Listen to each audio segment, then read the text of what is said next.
আমরা যদি আল্লাহর কোনো কুদরত দেখি বা আশ্চর্যজনক কিছু দেখি বা যেটা আমাদের আয়ত্তে নাই এমন কোনো সংবাদ শুনি যেটা সম্ভব না মানুষের দ্বারা, বা এমন অলৌকিক কিছু শুনি, তখন এটা শোনার পরে কি বলবো? দেখছেন সবাই কিন্তু বলতে পারে না, কারণ এটা জানে না সবাই। এটা হলো মুসলমানের পরিভাষা, এটা আপনাকে জানতে হবে, কিন্তু আপনি জানেন না, আপনার সন্তানও জানে না, আপনার সন্তানের দায়িত্ব আপনি পালন করছেন না, তো জানবে কোত্থেকে? এখন মুসলমানের সন্তানেরা আল্লাহর কুদরত দেখলে সুবহানাল্লাহ তো বলেই না, কি বলে? ওয়াও। কথা বলে না, কি বলে? আবার কেউ কেউ বলে ওএমজি। কি বলে? ওএমজির ফুল মিনিং কি? হ্যাঁ, ও মাই গড। ও মাই গড বলা শিরিক। ও মাই গড বলা, ও মাই গড মানেও আমার আল্লাহ। আমরা বলি না আঞ্চলিকভাবে ওরে আল্লাহ, আল্লাহ রে আল্লাহ, এরকম কিছু কথা বলে না? এটা হলো ওএমজি। সেখানে আল্লাহ বলে না, বলে ও মাই গড। তাই গড বলে কাকে? জবাব দিচ্ছেন না কেন? ও মাই গড যেখানে গড বলল, এই গড বইলা কাকে বুঝায়? তা আল্লাহকেই যদি বুঝায়, আল্লাহ বলতে সমস্যা কি? আল্লাহকে গড বলা শিরিক। আল্লাহকে গড বলা, জোরে বলেন। আল্লাহ নিজেই যেখানে অনেকগুলো নাম তিনি সিলেক্ট করে দিয়েছেন যে এই নামগুলো আমার, সেখানে আপনার আমার আরেকটা নাম বসাতে হবে কেন? এখন অনেক পণ্ডিত থাকতে পারেন যে হুজুর আল্লাহ যেটা ইংরেজিতে ওইটাই গড, এটা দোষের কি হলো? দোষ তো নাই, বরং আপনি শিরিক বানাইয়া দিলেন। আপনার প্রশ্নের জবাব, আমার নাম মিসবা বা হাবিবুর রহমান, হাবিবুর রহমানের ইংরেজি কি? আরে বলে না। হাবিবুর রহমানের ইংরেজি কি? আব্দুর রহমান ইংরেজি কি? আব্দুল্লাহ ইংরেজি কি? তা আল্লাহর ইংরেজি গড হইল কবে থেকে আবার? তাহলে আল্লাহর ইংরেজি কি হবে? জোরে বলেন। রহমানের ইংরেজি কি হবে? রহিমের ইংরেজি কি হবে? কুদ্দুসের ইংরেজি কি হবে? জব্বারের ইংরেজি কি হবে? এখন একটা সুয়ালে মুকাদ্দার, আপনার ভেতরে একটা প্রশ্ন জাগতে পারে, তো হুজুর খোদা যে বলেন আপনারা, খোদাও তো আল্লাহর নামের মধ্যে কোথাও নাই। জবাব, খোদা আল্লাহর নাম হিসেবে আমরা বলি না। খোদা আল্লাহর নাম হিসেবে বলি না। খোদা উর্দু শব্দ,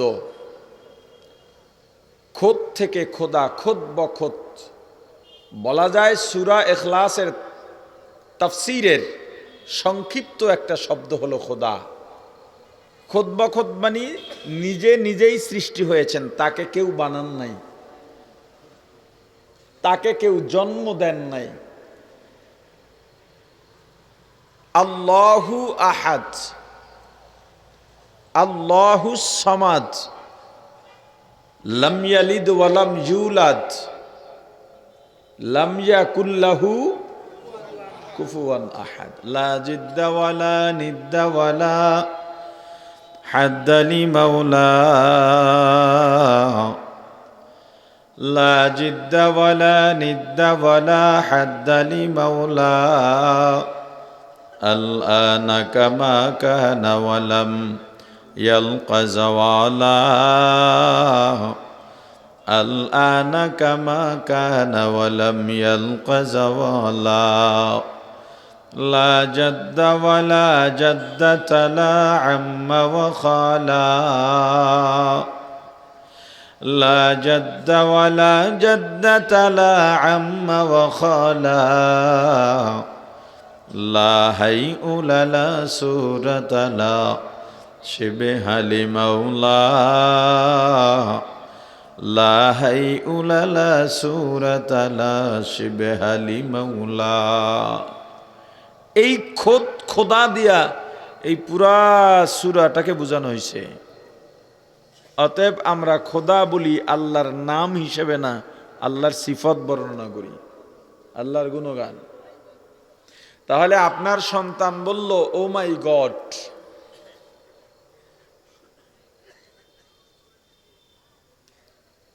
আপনি যখন ঘর থেকে বিদায় হন, আপনার সন্তান আপনাকে বলে বাবা টাটা বাই বাই, এবং এটা আপনার শিখাইয়া দেওয়া। কখন আলহামদুলিল্লাহ বলতে হয়, কখন আল্লাহু আকবার বলতে হয়, কখন সুবহান আল্লাহ বলতে হয়, কখন ইনশা আল্লাহ বলতে হয়, এটা আমরা জানি না। অথচ যে কোনো তসবিহ একবার পড়ার পরে আসমান ও জমিনের মাঝের ফাঁকা জায়গা নেক দিয়া ভইরা যায়। এই সুবহানাল্লাহ সবাই পড়ে নাই। কবেন হুজুর আপনি দেখেন না? এইবার দেখছি, কারণ শুভ বলতে বা উচ্চারণ করতে ঠোঁট ব্যবহার হয়, ইনশাআল্লাহ হয় না। এখন ভিতরে ভিতরে কইতেও পারেন, কিন্তু সুবহানাল্লাহ বলতে হইলে মুখ নড়বে কি নড়বে না, ঠোঁট নড়বে কি নড়বে না? তার মানে সবাই বলেন নাই। যারা বলছেন তাদের পুরস্কার আগে শোনাই। যারা সুবহানাল্লাহ বলছেন তাদের জন্য জান্নাত একটা ফলের বাগান তৈরি হয়ে গেছে। এখন পেছনে যারা বলে নাই তাদের অনেকে বলছে, কিন্তু যেই সময়টা চলে গেল এটা জীবনে আর পাওয়া যাবে না। এখন না বুঝেই আবার বলা শুরু করছে। জমানা বয়কে হালে রহতা নেহি, গুজাস্তা জমানা ফেরাতা নেহি। যেই সময় চলে যায় ওই সময় আর ফিরে আসে না। তোমার নামাজ কাজা হয়ে গেছে, আবার পড়ার সুযোগ আছে। তোমার সম্পদ চুরি হয়ে গেছে, আবার সম্পদ কামাই করার মতো সুযোগ আসতে পারে। দোকানে আজকে বেচা কিনা ভালো নয়, আগামীকাল বেচা কিনা ভালো হওয়ার সুযোগ আছে না নাই? কিন্তু যেই সময়টা চলে গেল আমার ভাই, এই সময়টা সারা জীবনেও আর আসবে না। এই যে চলে যায় চলে যায়, এখন কোটিবার আপনি সুবহানাল্লাহ বলবেন, কিন্তু যেই সময়টা চলে গেল সুযোগ পাইয়াও বলেন নাই, এই সময়টা কান্নাকাটি করেও আর পাওয়া যাবে না। তবে রিকভারি করার একটা সুযোগ আছে। রিকভারি করার কি আছে? আপনি যদি শোনেন বা একজনের ছেলে মারা গেছে, ছোট ছেলে, 3-4 বছরের ছেলে, এইটা যদি মারা যায় ওই মা বাপ শেষ।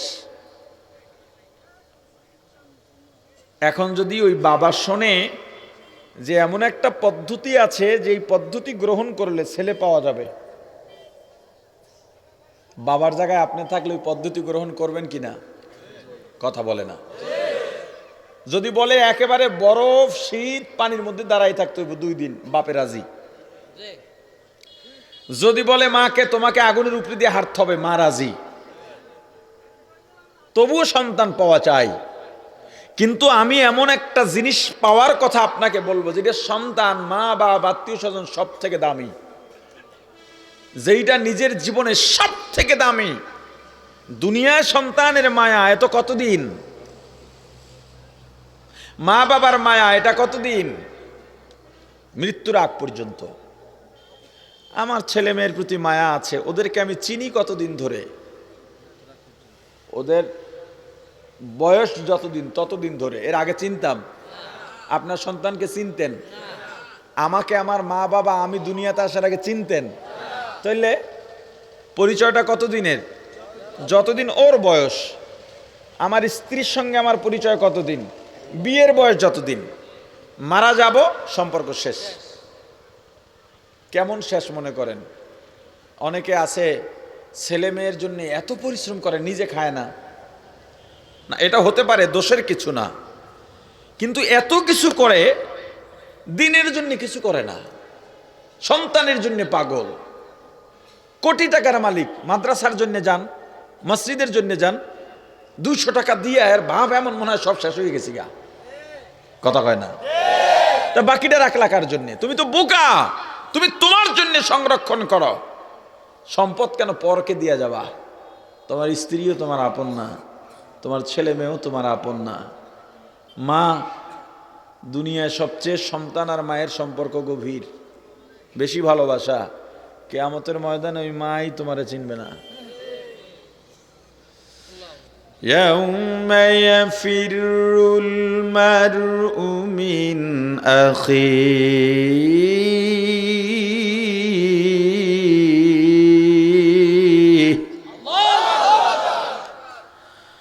وأمه وأبيه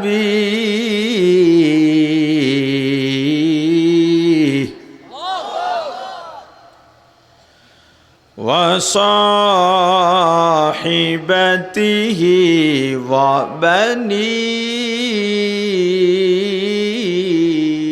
وبنيه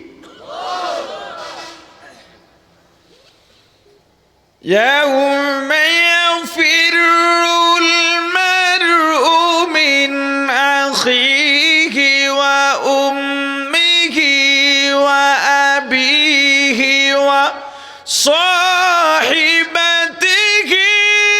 وبنيه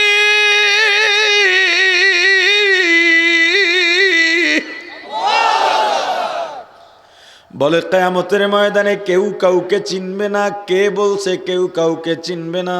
সবাই সবাইকে চিনবে, পরিচয় দেবে না।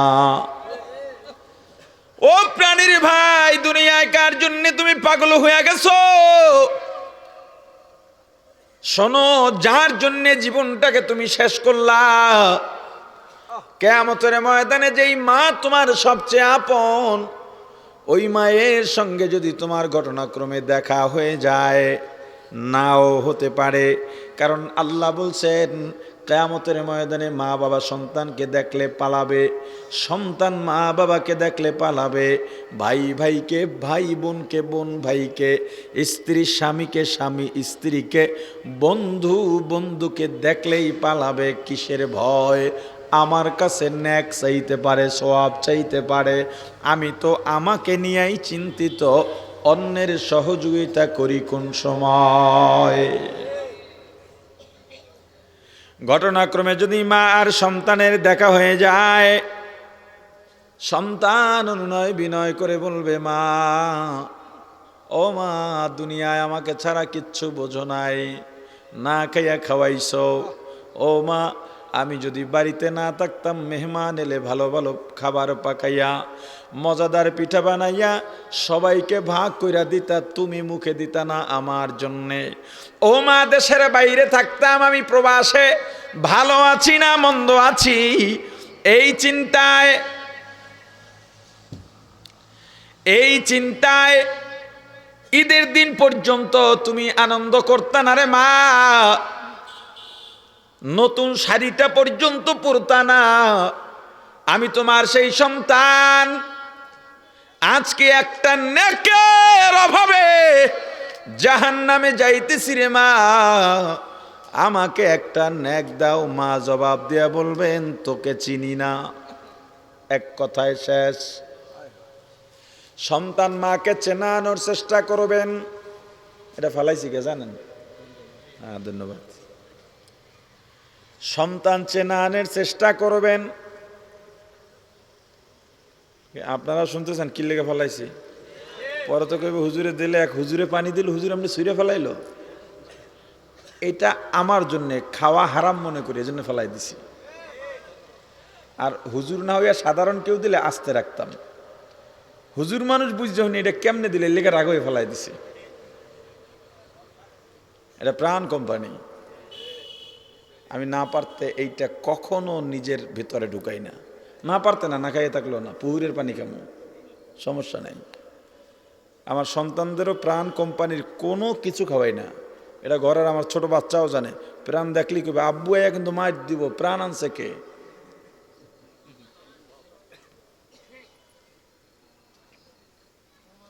সন্তান মাকে চেনানোর চেষ্টা করবে, আমি যে তোমার সন্তান। এরপর বলবে, মা কেন চেনো না? আমার বাবার নাম আব্দুর রহমান, যেই বাবার জন্য তুমি রাত 2টা 3টা পর্যন্ত খাবার নিয়ে অপেক্ষা করতা, ও মা যেই বাবার জন্য আমার নানার বাড়ি ছাড়লা, অর্থাৎ তোমার বাবার বাড়ি ছাড়লা, ও মা নানার বাড়ি ধনী ছিল, অর্থাৎ তোমার বাবার বাড়ি ধনী, আমার বাবা গরিব, তবুও তুমি বাবার গরিব সংসারে কষ্ট করে পড়ে রইছো, এত ভালোবাসছো আমার বাবাকে। ও মা আমি আব্দুর রহমানের সন্তান। তখন মা জবাব দেয়া বলবে, কিসের সন্তান, কিসের স্বামী, আমার তো বিয়াই হয় নাই। हकीकत से तो दुनिया बेखबर है, दुनिया की नुमाइश पर नजर है, नमी गोयाम के आज दुनिया जुदाबाश, बखर कारे के बाशी बा खुदा बाश, चिस्ते दुनिया आज खुदा गाफिल बुदन, नकामाशों नुकरा हो फर जिंदजान। दुनिया में हो दुनिया का तलबगार नहीं हो, दुनिया में हो दुनिया का तलबगार नहीं हो, बाजार से गुजर हो खरीददार नहीं हो, बाजार से गुजर हो खरीददार नहीं हो, जागा जी लगाने के दुनिया नहीं है, जागा जी लगाने की दुनिया नहीं है, ये इबरत की जाहे तमाशा नहीं है, ये इबरत की जाहे तमाशा नहीं है। এই দুনিয়ার কেউ আপন নয়।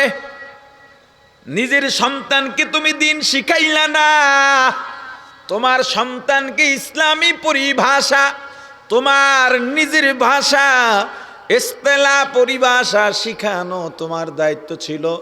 অথচ দুঃখজনক হলেও সত্য, তোমার সন্তান এসএসসি পাস করছে, মেট্রিক পরীক্ষা শেষ, আইএ বিএও শেষ, যদি দাঁড় করায় বলি বাবা সূরাতুল ফাতিহা আলহামদু সূরা আমাকে শুদ্ধ করে শোনাও, তোমার সন্তান সাহস করবে না।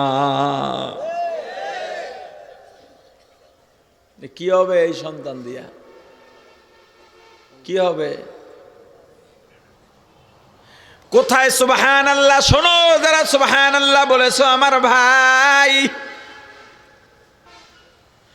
একবার যদি সুবহানাল্লাহ বলা হয় জান্নাতের মধ্যে একটা ফলের বাগান দান করা হয়। বাগান কইছি, গাছ কই নেই। কি কথা বলে না? কয়টা গাছ একটা বাগান হয়? 2টা 3টা 100 200 হাজার হাজার গাছ লাগে এটা বাগান হইতে, ঠিক না? আচ্ছা এই বাগানের একটা গাছ সম্পর্কে, একটা গাছের সিফত বলি। একটা গাছ হাদিস শরীফে আছে জান্নাতের একটা ফলের গাছ কত বড় হবে? একটা গাছের ডালপালা শাখা প্রশাখা 500 মাইল জুড়ে দখল করে থাকবে। 500 মাইল মানে প্রায় 800 কিলো। 500 মাইল মানে তাহলে ধরা যায় কি, জান্নাতের একটা ফল গাছ যদি আপনার ঢাকার 0 পয়েন্টে লাগায় দেন পুরা বাংলাদেশ কভার হয়ে যাবে। কারণ ঢাকার 0 পয়েন্ট থেকে বাংলাদেশের কোনো অঞ্চল 800 কিলো নাই। টেকনাফ 800 কিলো নয়, সিলেট ছাতক 800 কিলো নয়, জামালপুর শেরপুর রাজশাহী 800 কিলো নয়, রংপুর কুড়িগ্রাম 800 কিলো নয়, বরিশাল কুয়াকাটা 800 কিলো নয়। পুরা বাংলাদেশ জোড়া একটা ফলের গাছ, এমন হাজার হাজার গাছের একটা বাগান পাবেন সুবহানাল্লাহ বলে। ফলগুলা কেমন হবে? জান্নাতি জান্নাতি গিয়া একটু ভাব ধরে বইবে, দুনিয়াতে প্রচুর কষ্ট করছি, এখন ভাবের উপরে চলবে সব। আর দুনিয়ায় যারা ভাবের উপরে চলে ওই জায়গায় মাইরের উপরে থাকবে। কথা বুঝেন? তুমি মহাজন গার্মেন্টসের মালিক, তোমার কর্মচারীকে তুমি নামাজের টাইম দাও নাই, এরপরেও কর্মচারী খানা খাওয়ার টাইমে, লাঞ্চের টাইমে লাঞ্চ না কইরা নামাজটু পইরা নিছে, সুযোগ পাইলে 2 লোকমা দাঁড়ার উপরে খায়া নিছে। কিয়ামতের ময়দানে দেখবা তোমার ওই কর্মচারী লাল গালিচা বিছানো, চতুর্দিক থেকে সারিবদ্ধ হইয়া ফেরেশতারা দাঁড়াইয়া তোমার কর্মচারীকে স্বাগত জানাইতেছে, সালামুন আলাইকুম তিবতুম ফাদখুলুহা খালিদিন। তুমি তাকায় দেখবা ওইটা না আমাদের কর্মচারীটা বাদশার মতো যাইতেছে। তুমি আজকে 10টা মোটরসাইকেল নিয়ে এলাকা গরম করে লাও, আর ওদিন পুরা কিয়ামতের ময়দান গরম হয়ে যাবে। কে যায়? অমুক মহাজনের কর্মচারী যায়। মহাজন কই? কয় জাহান্নামের ভিতরে। জান্নাতি জান্নাতে গিয়া ফেরেশতারা ডাক দেব, ফেরেশতা ওলামা ইকরামের জবানে শুনছি জান্নাতে নাকি ফল পাওয়া যায়। কয় কথা সত্য। কয় তা কই? বলবে কই? এর মধ্যে গাছ হাজির। কত শান্তি লাগবে। থোকায় থোকায় কত ধরনের ফল ঝুলতেছে দেখার মতো। যারা এই দুনিয়ায় মানুষের বাড়ির ফল চুরি করে খায় এরা জান্নাতের এই ফল পাইব না। হিসাব সোজা। যারা ফরমালিন দিয়ে বেচে আর কয় এইটাই 1 নাম্বার, ওটির খবর আছে। 2 নাম্বারটা 2 নাম্বার কইয়া বেচা জায়েজ আছে। কোনো জিনিসকে 1 নাম্বার থেকে 2 নাম্বার বানানো জায়েজ নাই, কিন্তু কেউ যদি বানাইয়া ফালায় তৃতীয় পক্ষের হাতে যদি আসে এটা 2 নাম্বার। এটা খাইলে শরীরের যদি ক্ষতি হয় তখন সেটাকে বিক্রি না করা। শরীরের ক্ষতি না, কিন্তু এটার মান খারাপ, এই মান খারাপ সেটা বলে তারপরে তাকে দিতে হবে। স্বচ্ছতা ঠিক রাখতে হবে। ফেরেশতা বলবে ফল পেড়ে দেব না মুখে? তুমি কি পেড়ে খাইবা না মুখে দিয়া দেব? অত ভাবে আছে না, কবে দুর্নীতি বহু পাইরে খাইছি দাও। এমনি কইব মুআমেলা তো মহব্বতের মুআমেলা হবে। সেখানে জান্নাতীরা থাকবে সেখানের বাদশা। এক একজনের যেই প্রাসাদ, কিসের বারাক ওবামা আর ডোনাল্ড ট্রাম্প, কিসের কি, কিসের শেখ হাসিনার খালেদা জিয়া মিয়া বঙ্গভবন আর গণভবন, কিসের কি, এগুলো সব মিলাইয়া জান্নাতের একটা পায়ার সমান হবে না। পায়ার দাম এত হবে। বলবে দাও, বলার সাথে সাথে ফলের গাছ সামনে নুইয়া পড়বে, ফল হা করবে, ভিতরে ঢুকে যাবে। এত মজা, এত মজা জীবনে কল্পনাও করে নাই। মজা পাইয়া লোভ বাড়বে। মজা পাইলে লোভ বাড়ে। মজা পাইলে, যেমন আপনি গেছেন হোটেলে, এ ভাই 2টা পুরি দাও। পুরি দিছে এমন পোতানের পোতান না, কামড়াইয়া ছিঁড়তে পারতেছেন না। হয় না এরকম? আমি আইলে ওরা আমার এমনি এই পোতান্নাটি খাওয়ায়। এগুলো সব আমার বন্ধু বান্ধব। ওইটা হলো আমার ক্লাসমেট। আর এই যে সোহাগ হইল আমার ছোট ভাই। আব্দুর রহমান ভাই হলো, এই মাহফিল কিন্তু আব্দুর রহমান ভাইয়ের কারণেই দিচ্ছি এখানে। এগুলো আমার সহকর্মী, ঢাকায় একসঙ্গে বহু বছর কাজ করছি। এখন তো চাঁদপুর চলে আসছে, এমনি কইলাম আর কি। এখন এই যে সিরা টানতে পারতেছেন না। চাইছিলেন কয়টা? কথা কয় না। চাইছিলেন কয়টা? 2টা। একটা কামড় দিয়ে ওখানে রাখ তোর পুরি বেটা, এটা কি খাওয়া যায় নাকি? 2টা চাইছিলেন কিন্তু 2টা খাইতে পারেন না। কি কারণে? মজা লাগে নাই, খাওয়ার লোভ শেষ। কিন্তু আর এক দোকানে গেছেন, পুরি দাও, 2টা পুরি দাও। 2টা পুরি দিছে একেবারে মসমস করে গরম, মুখে দিছেন মজা। 2টা খাওয়ার পরে কয় আরো 2টা দে। কি কেন? মজা পাইছেন, লোভ বাড়ছে। আপনার বাসায় 5 ধরনের তরকারি রান্না হইছে, 5টার থেকে একটু একটু একটু একটু খাইছেন। খাওয়ার পরে যেইটায় মজা বেশি পাইছেন ওইটার প্রতি লোভ বেড়ে গেছে, ওইটার থেকে আর 1 চামচ দাও। আপনার এলাকার মুরব্বীরে বললেন চাঁদপুরের অমুক দোকানের এই মিষ্টিটা খুব ভালো, কয় আমি খাই না, ডায়াবেটিস করে, খান না, কয় না খাওয়াই যাবে না, ডাক্তার নিষেধ করছে। জোর করে খাওয়াই দিছেন, দেখে মজা লাগে, কয় ডায়াবেটিস পরে আর একটা দে। জান্নাতি মজা পাইয়া লোভ বাড়বে, ফেরেশতাকে বলবে এর চাইতে কি আর অন্য ফল নাই, অন্য স্বাদ নাই? বলে আছে। এর থেকে বেশি স্বাদ কি নাই? বলবে আছে। তাহলে ওইটা দাও। বলে এইটা খাও।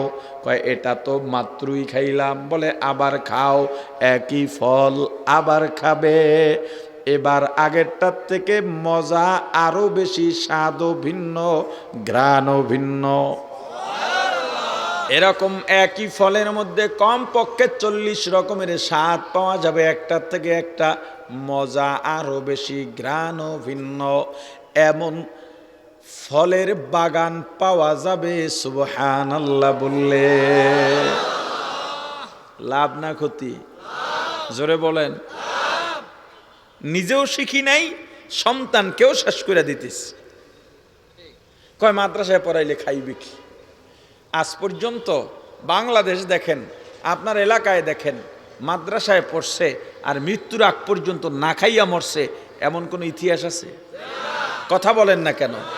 অথচ ব্যাংকার কোটি কোটি টাকা কামাইছে, ছেলের ইঞ্জিনিয়ার ডাক্তার বানাইছে, বিদেশে পাঠাইছে, মরার আগে আগে বৃদ্ধাশ্রমে খাবারটা পর্যন্ত পায় নাই। এখন অহরহ টিভি পত্রিকায় দেখা যায়। কোনোদিন কোনো আলেমরে দেখছেন যে ছেলে মেয়ে খবর নেয় না, খাবার পায় না, এমন কোন অবস্থা দেখছেন? এখন যদি আপনি বলেন যে মাদ্রাসায় পড়লে না খাইয়া থাকা লাগে, এখন এইটার ব্যাখ্যা আপনার কাছ থেকে আমার নিতে হবে। আপনি যদি মনে করেন আমি 3 বেলা খাইতে পারতেছি, এরপরও আমার 10টা অট্টালিকা লাগবে, এইটা যদি বুঝান আপনি, তাহলে আপনার সাথে আমি নাই। আর যদি এইটা মনে করেন যে আমি খাইয়া পইরা ভালো আছি, আলহামদুলিল্লাহ, আমার 1000 কোটি টাকা হইলেও আমি একদিনে আর কত খাইতে পারবো? 1 বছরে আমার কয়টা পোশাক লাগবে? আমার কতটুক চিকিৎসা লাগে? হিসাব করে দেখেন। যত কামাই করেন নিজের জন্য কিন্তু দুনিয়াই আপনার সব কাজে লাগতেছে না, পরকাল তো বহুত দূর। দুনিয়ার সম্পদ নিজের কাজেই তো লাগে না। আপনার সংসারে যদি 20,000 টাকা খরচ হয় মাসে, আপনি খোঁজ নিয়ে দেখেন আপনার ভাগে কত পড়ছে, আর বাকিটা কই গেছে? আপনার একটা শার্ট বানাইতে টাকা লাগে 1000 সর্বোচ্চ, তাও ভালো কাপড় দিয়া। আর বউর 3 পিসের নাম লইতে গেলে 3000, শাড়ির নাম লইতে গেলে 5000, আরো কত কি আছে তার হিসাব নাই। ছেলে মেয়ে, আপনার জুতা বাজার থেকে কেনেন 200 টাকায়, পিসি ছেলে দোকানে গেলে 1000 টাকার নিচে হবে না। সামান্য একটা খেলনা, তাও 500-700 টাকা। তাহলে আপনার কামাই আপনার কাজে কিন্তু লাগতেছে না, দুনিয়াতেই কিন্তু লাগতেছে না। এই পরিভাষাগুলো শেখাবেন সন্তানকে। আমি আগেই বলছি, আমি শুধু আপনার দরজায় নক করতে আসছি, আমি কোনো তাফসির বা ফুল ব্যাখ্যামূলক কথা বলবো না। ইনশাআল্লাহ চেষ্টা করব আপনাকে জাগিয়ে তুলতে। আল্লাহ শ্রেষ্ঠ জাতি বলছেন কাদেরকে? আমাদেরকে। কাদেরকে? জোরে বলেন। কে বলছেন? আমরা শ্রেষ্ঠ জাতি। আমাদেরকে আল্লাহ পাঠাইলেন কেন? এক এক জায়গায় আল্লাহ এক একটা বলছেন, সবগুলোর জন্যই আল্লাহ পাঠাইছেন। এক এক আয়াতে এক একটার গুরুত্ব দিছেন। কোথাও দায়িত্বের ব্যাপারে বলেছেন, কোথাও নিজের আমলের ব্যাপারে বলেছেন, কোথাও করণীয় সম্পর্কে বলেছেন। এই আয়াতে আল্লাহ আমাদেরকে কেন শ্রেষ্ঠ জাতি করে পাঠাইলেন? বললেন উখরিজাত লিন্নাস, মানুষের জন্য আমাদেরকে আল্লাহ পাঠাইছেন, মানুষের কল্যাণের জন্য। মানুষের কথা বলে না, মানুষের। এখন মানুষের কল্যাণ কয়টা জিনিসের সাথে জড়িত? মানুষ দেশে বসবাস করে, মানুষের ভিতরে মানবতার ব্যাপার আছে, ইসলামের ব্যাপার আছে। এই সবগুলার কল্যাণ সাধন করবে মানুষ। এক মানুষের কল্যাণে আর এক মানুষ কাজ করবে। তাহলে আমরা কয়টা কল্যাণে কাজ করতে পারি? মানুষের কল্যাণে, দেশের কল্যাণে, মানবতার কল্যাণে, দিন তথা ইসলামের কল্যাণে। কয় প্রকার কল্যাণে কাজ করব? এইটা আমাদের দায়িত্ব। মানুষের কল্যাণ চাওয়া, কল্যাণকামী হওয়া এটা আমাদের দায়িত্ব। দেশের কল্যাণকামী হওয়া, দেশের কল্যাণ চাওয়া, কল্যাণ সাধনে কাজ করা এটা আমাদের দায়িত্ব। মানবতার কল্যাণে কাজ করা, কল্যাণের সাধনে নিজেকে নিয়োজিত করা এটা আমাদের দায়িত্ব।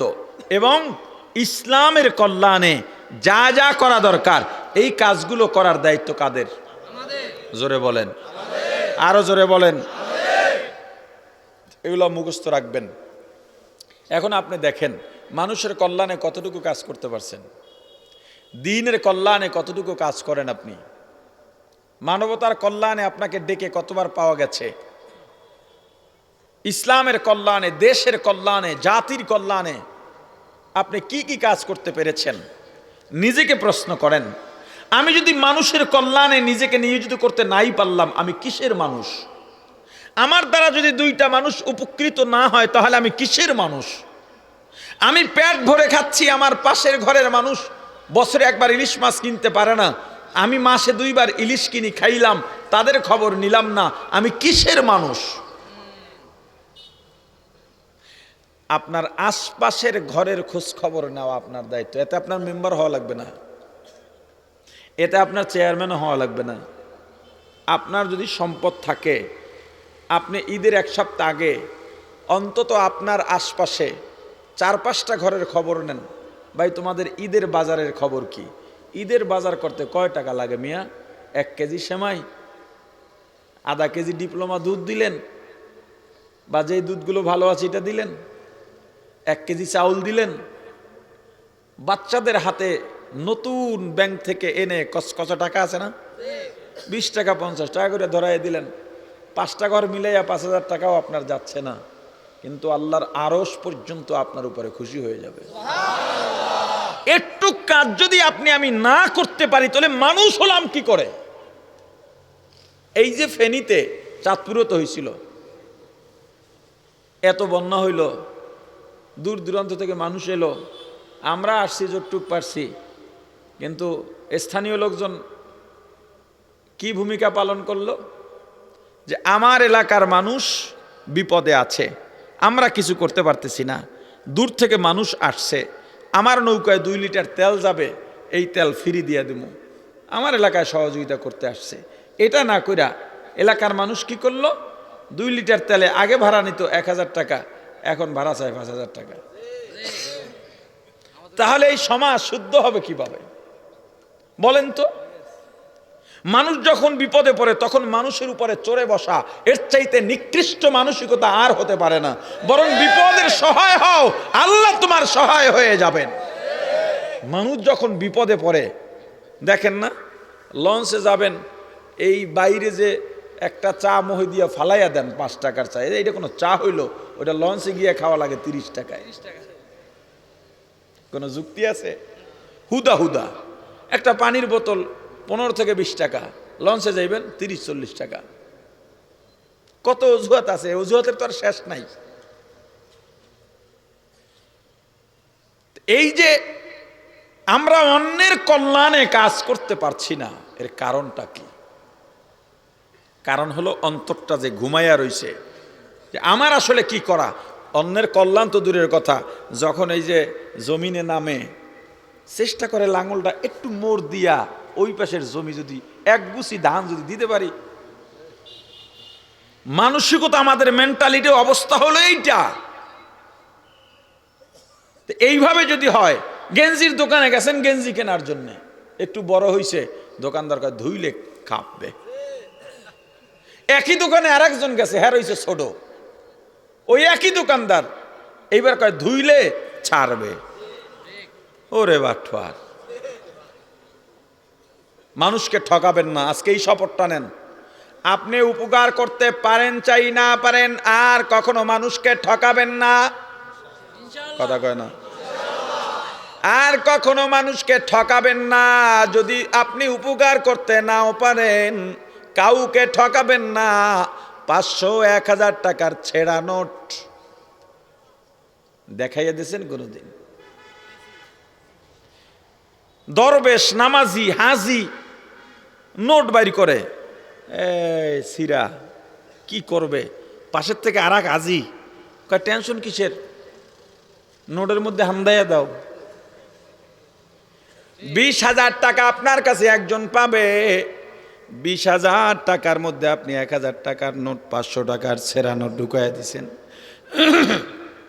ওই লোকটা যদি এই টাকাটা না চালাইতে পারে, কিয়ামতের ময়দানে এই 1,000 বা 500 টাকা আপনার দেওয়া লাগবে। বুঝে শুনে গাছবাজ করেন। ছেঁড়া টাকার নোট আপনি দেখা দেন,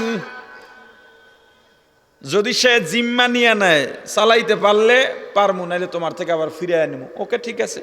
আর যদি বলে পারলে পারলাম, না পারলে না, জিম্মাদারি আমার, তাইলেও ঠিক আছে, কিন্তু না দেখাইয়া দিলেন আর চালাইতে পারলো না, এই 500 ঋণ এখনো আপনার শোধ হয় নাই। কথা কয় না? এই 500 টাকার ঋণ এখনো শোধ হয় নাই, এইটা শোধ হওয়া লাগবে। ছেঁড়া টাকার নোট আর কখনো লুকাইয়া দেবেন? এই যে ছেঁড়া টাকার নোট দেখাইয়া দেওয়া, এটাও একটা কল্যাণ, এটাও একটা। দুধের মধ্যে পানি মিশায়, আছে না নাই?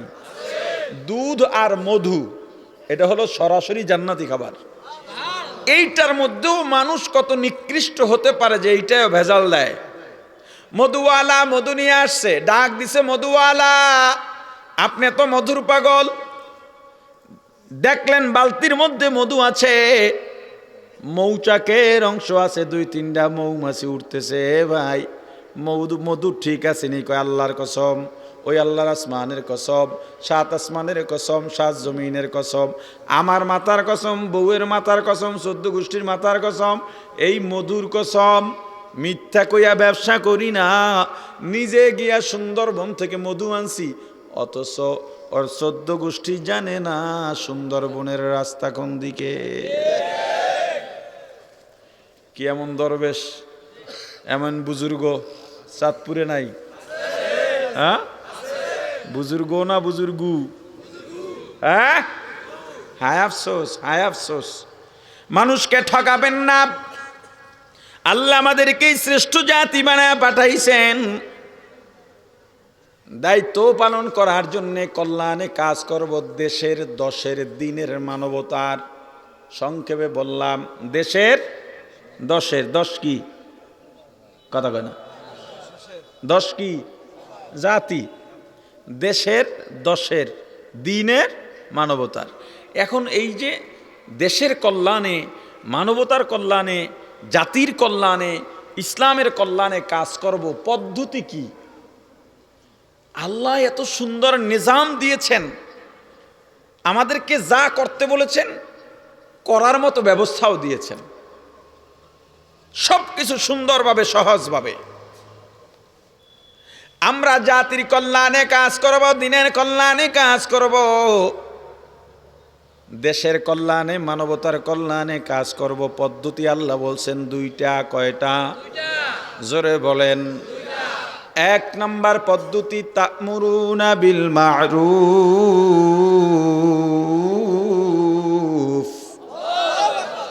নেক আমলের আদেশ এবং দাওয়াত। কি বলছি? এটা মুখস্থ করেন, আপনার দায়িত্বের কথা বলতেছি আমি, মুখস্থ করেন, আপনার দায়িত্বের কথা বলতেছি।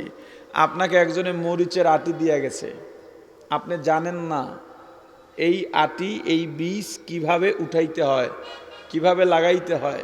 আপনাকে বলতেছে, যদি এই মরিচের গাছ উঠাইতে চান, মরিচ পাইতে চান, ভালো ফলন চান, আমি যা বলি খেয়াল করে শুনেন, ওইভাবে কাজ করেন, তখন কি আপনি বেখেয়ালে থাকেন? বরং এমনভাবে শোনেন, পাশে যদি ছেলে কথা বলে থাপ্পড় লাগাইয়া দেন, ধমক লাগাইয়া দেন। একজনে ফোন দিছে আপনাকে, ওই লোক তো জানে না আপনি কি করেন, অথচ ফোনটা রিসিভ করে এখন মেয়ে আর সময় পেলে না ফোন দেওয়ার। কথা কয় না? তাহলে আপনি কতটা গুরুত্ব দিতেছেন। আর আমি আপনাকে আল্লাহর দেওয়া দায়িত্বের কথা স্মরণ করায় দিতেছি, কি মুখস্থ রাখবেন না? এটা স্মরণ রাখবেন না? আমরা যে কল্যাণে কাজ করব, কয় পদ্ধতি? জোরে বলেন। 1 নাম্বার, তা'মুরুনা বিল মা'রুফ, নেক আমলের আদেশ এবং দাওয়াত। 1 নাম্বার, মুখস্থ করেন, বলেন। নেক আমলের আদেশ এবং নেক আমলের। ওলামায়ে কেরাম বলেন সৎ কাজের আদেশ, কথা ঠিক আছে, কিন্তু আমার কাছে একটু মনে হয় এইভাবে বললে মনে হয় ঠিক হয় না। তাদের জায়গায় তারা ঠিক আছে, এটা আমার কাছে মনে হয়। কারণ আমি গবেষণা করে দেখেছি আরবির সব শব্দের পরিভাষা বাংলায় বললে আরবি দিয়া যেই আবেদন করা হয়েছে ওই আবেদনটা আর থাকে না। যেমন খুব সহজে এটা বুঝবেন, এটা বোঝার জন্য মাদ্রাসায় যাওয়া লাগবে না। আরবিতে আইন মিম লাম কি হয়েছে? আমালুন, মানে কাজ। আমল এটা আরবি, এটার বাংলা অর্থ কি? আর আসতে বলে কেন? জোরে বলেন। কাজ। তাহলে আমি বললাম লোকটা খুব কাজের, লোকটা কাজের। আপনি কি মনে করবেন? খুব নামাজি, রোজাদার, দানশীল, জিকিরকারী, দুরুদ পড়ে, তেলাওয়াত করে, তাহাজ্জুদ পড়ে, ইশরাক আওয়াবিন, কি বুঝবেন? লোকটা অলস না, কর্মঠ, পরিশ্রমী। ঠিক? কোন কথায় বুঝলেন? বলছি কাজের। আমি বললাম লোকটা আমলি, কি বুঝবেন? ধান খেতে কাজ করে খুব, নৌকা বাসায় বাইতে পারে ভালো, গাড়ি চালাইতে পারে, ইঞ্জিনিয়ার, কি বুঝবেন? লোকটা নামাজি, রোজাদার, আমলদার, নেক কাজ করে। ঠিক? আমলি বললাম বুঝলেন একটা, কাজের বললাম বুঝলেন আর একটা, কিন্তু দুইটা তো একই। একটা বলছি বাংলা আর একটা বলছি। এজন্যে আরবির সব শব্দের বাংলা বললে আরবির যেই ওজন বা পরিভাষা বা আবেদন এটা থাকে না। এজন্যে বলছি নেক আমলের আদেশ এবং দাওয়াত। এখানে আরেকটা নোক্তা আছে, সবাই বলে নেক আমলের বা সৎ কাজের আদেশ, শুধু আদেশ নয় দাওয়াতও আছে। শুধু আদেশ নয়, কি আছে? দাওয়াতও আছে। আদেশ এক জিনিস, দাওয়াত আর এক জিনিস, কিন্তু এখানে আদেশ দাওয়াত দুইটাই আছে। দাওয়াত কাদের জন্যে, আদেশ কাদের জন্যে, দুইটাই বলবো। আল্লাহ কোরআনের অন্যত্র বলছেন কু আনফুসাকুম ওয়া আহলিকুম নার, নিজে জাহান্নাম থেকে বাঁচবা তা হবে না, তোমার আহাল পরিবার প্রতিবেশী যারা আছে তাদেরকেও জাহান্নাম থেকে বাঁচাও। আদেশ কাদের জন্যে? চার শ্রেণীর ব্যক্তির জন্য আদেশ। আদেশ আর দাওয়াত এক নয়।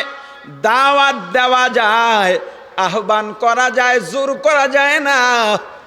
আর আদেশ যেটা জোর কইরা করানো যায়, হুকুম করার নাম আদেশ।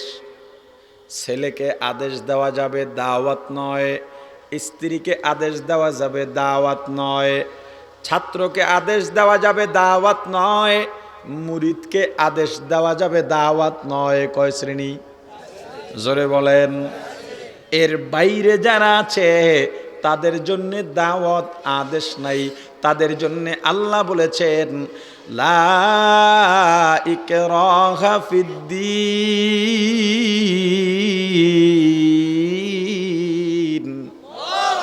দিনের মধ্যে কোনো জোর জবরদস্তি নাই। আপনাকে বললাম ভাই আপনি নামাজে আসেন, চলেন নামাজে যাই, আপনাকে জোর কইরা নামাজে নেওয়ার অধিকার আমাকে ইসলাম দেয় নাই। দিছে? কিন্তু আপনি আমার ছেলে, নামাজ পড়বি, না পড়লে খানা বন্ধ, মাইর দিমু না পড়লে, জোর করে নিয়ে যাইতে পারবে। সন্তানের বয়স 7 বছর, কয়দিকে যাবো? সব জায়গায় খাইছিলাম, এক জায়গায় ইঞ্জেকশন দিতে, এখন সব জায়গায় দেওয়া লাগে। সারা গায়ে সুই ঢুকাইলে বাঁচবেন কেমনে? সন্তানের দায়িত্ব আপনার উপরে কখন থেকে শুরু হয় জানেন? আল্লাহ রাসূল বলছেন সন্তান নিজের থেকে কখনো কাফের হয় না, অগ্নি পূজক হয় না, গাছ পূজারি হয় না, মাজার পূজারি হয় না। সন্তানকে মুমিনও বানায় মা বাবা, সন্তানকে মুশরিক কাফেরও বানায় মা বাবা। কেমনে? অনেক আগের একটা ঘটনা। তখন ওই যে চুলে খুব চুল লাল করতো অনেকে মাঝে মাঝে, এখন আবার ওটা কমে গেছে। আমার কাছে এক ভদ্রলোক আসছেন, দোয়া চাইতে ছেলের জন্য। পিচ্ছি 2.5-3 বছর হবে, এত হবে না, ওরকম কথা বলতে পারে না। আসছে, হুজুর ছেলের জন্য দোয়া চাই, আমিও দোয়া চাই। তা আমি দেখলাম ওনার চুলও লাল, পোলার চুলও লাল, মানে পুরা না, এই মাঝের দেয়া, মাঝখানি দেয়া।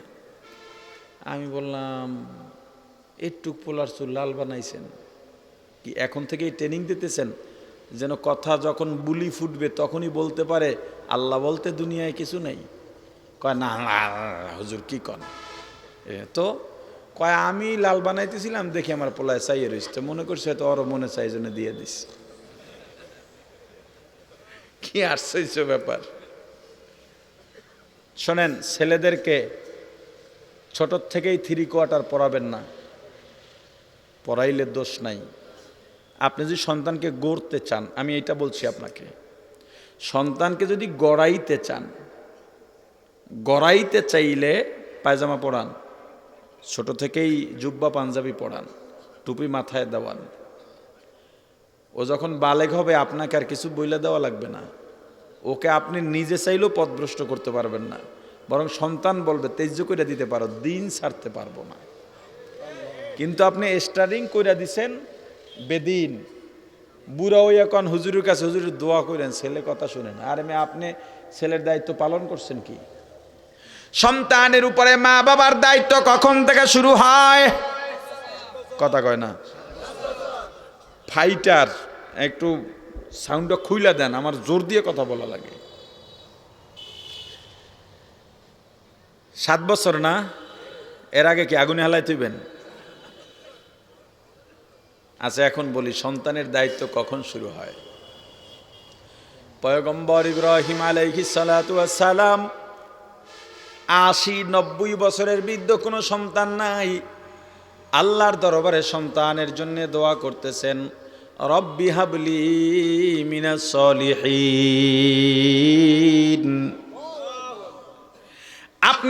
আপনার সন্তানের উপরে দায়িত্ব, সন্তান মায়ের গর্ভে যাবার আগেই শুরু হয়। কি বুঝলেন? কইবেন ওয়াজের সংস্কার চান, একে সমাজের সব কথাই কি উল্টে এলাইবেন? আপনি যখন বিবির কাছে যাবেন, আল্লাহর কাছে সন্তান চাইবেন, অবশ্যই অজু করে যাবেন, বিবিকেও অজু করতে বলবেন। এরপরে দুজন সামনে পেছনে দাঁড়াইয়া, স্বামী সামনে থাকবে, স্ত্রী পেছনে, জামাতে পড়বেন। যদি জামাতে না পড়েন, দুজন আলাদা দাঁড়াইয়া 2 রাকাত নামাজ আদায় করবেন। এরপর আল্লাহর দরবারে দুজন মিলে দোয়া করবেন, রব্বি হাবলি মিনাস সলিহিন। ও আল্লাহ, আজকে আমরা স্বামী স্ত্রী যে মিলিত হব, আমাদেরকে একজন কোরআনের হাফেজ আলেম দিয়ে 1-2 মাসেই তো খবর পাইবা সন্তান গর্ভে আসছে কিনা। যখনই খবর পেয়ে যাইবা, তখন থেকে সন্তানের মা ভালো করে শোনো, তোমার সন্তান গর্ভে আছে, খবরদার পর পুরুষের সামনে যাইবা না।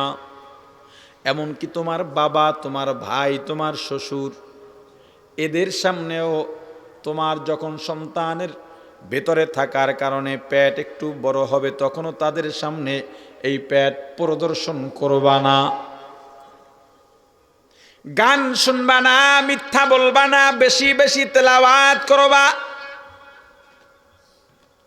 কল্প কাহিনীর গল্প হতে পারে, বাস্তব হতে পারে, তবে যদিও কল্প কাহিনীর গল্প হয়, তবুও গল্পটা আমাদের জন্যে শিক্ষণীয়, বহুল আলোচিত গল্প।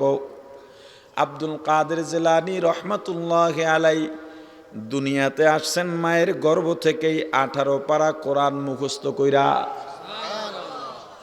আব্দুল কাদের জিলানীর মায়ের কাছে জিজ্ঞেস করা হলো 18 পারা কেন?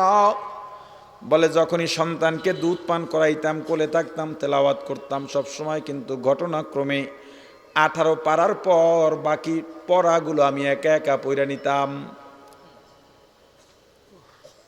আমার সন্তানের প্রতি যখনই দেখলাম কথা, আসলে তো গর্ভ থেকে না, হয়তো গর্ভ থেকে বা পরের থেকে, যখনই দেখলাম কথা বলতে পারে আমার সন্তানকে আমি শিখাইতে চাইলাম লা ইলাহা ইল্লাল্লাহু মুহাম্মাদুর রাসূলুল্লাহ। আমার সন্তান দেখি পড়ে আলিফ লাম মিম যালিকাল কিতাবু লা রাইবা ফীহি হুদাল্লিল মুত্তাকিন।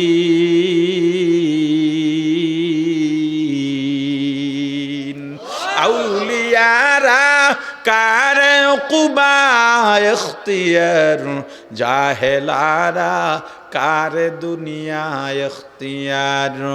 আশিকারা মিল্লাত মযহব জুদাগস্ত, আশিকারা মিল্লাত মযহব খুদাস্ত। মিয়ানে আশিক মাশুক রা মুজিস্ত, কিরামান কাতিবিনিরা হাম খবর নিস্ত। ও পর্দালির মা, একজন কোরআনে হাফিজের মাও তো তোমার মতো মহিলা, কোরআনের আলেমের মাও তো তোমার মতো মহিলার মা।